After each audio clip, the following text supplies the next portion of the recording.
Welcome to Jaja Academy Lahore. Today's topic is signal and types of signal. Signal. A signal is an electromagnetic or electrical current that is used for carrying data from one system or network to another system or network through a communication channel. Actually, a signal defines a way that how data travels from one location to another. And there are two types of signals, analog signal and digital signal. In this diagram, you can see both types of signals. It is an analog signal and this is a digital signal. When we transmit data through analog signals, the data moves in the form of a continuous wave or a sine wave. When we transmit data by using digital signals, then data travels in the form of square waves. Let's discuss analog and digital signals in detail. Analog signal. The analog signal is a continuous electrical signal that travels in the form of a sine wave. This is called a sine wave. This wave is also called a carrier wave. In this diagram, you can see how data is transmitted in the form of analog signal or in the form of sine wave. Examples of analog signals are sound wave, light wave, radio wave. All these are examples of analog signal. Let's see the characteristics of analog signal. There are two characteristics of an analog signal: frequency and amplitude. Frequency. The number of times a wave repeats itself during a specific time interval is called frequency. Two things are important in this sentence: wave repeats itself and during a specific time. And frequency is measured in hertz, Hz. This is the unit of frequency. In this diagram, there are three sine waves. This wave is repeating itself 3 times. You can see the wave starts from here and ends here. This is one wave. So it is repeating itself. This is one wave. It is second wave and it is the third wave. So the frequency of this wave is 1, 2, 3. 3 hertz. Similarly, in this example, you can count the frequency by counting number of waves present. 1, 2, 3, 4, 5, 6.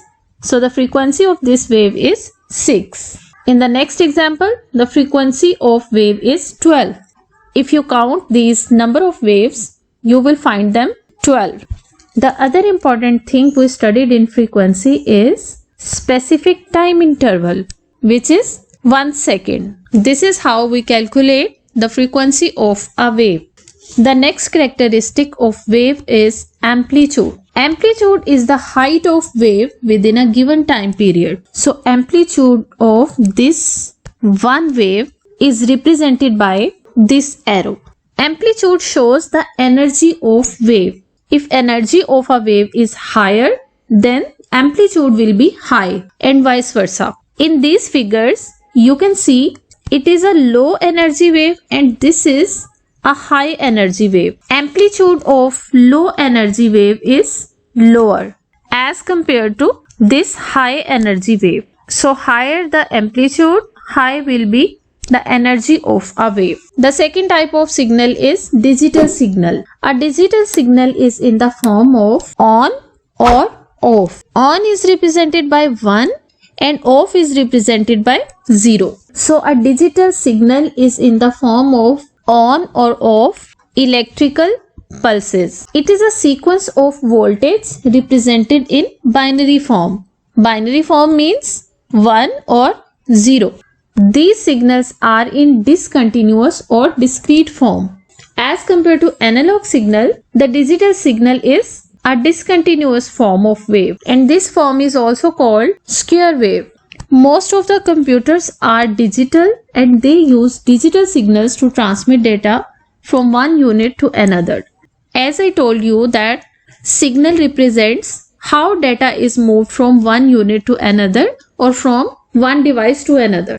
So in the digital signal, the data travels in the form of zeros or ones. This is why computers use digital signals to transmit their data. For example, if we want to represent 1 0 1 0 1 0 1 in the form of digital signal, then this diagram is the representation of this sequence. This one is represented here, the 0 represented by this digital signal, 1 by this signal, and so on.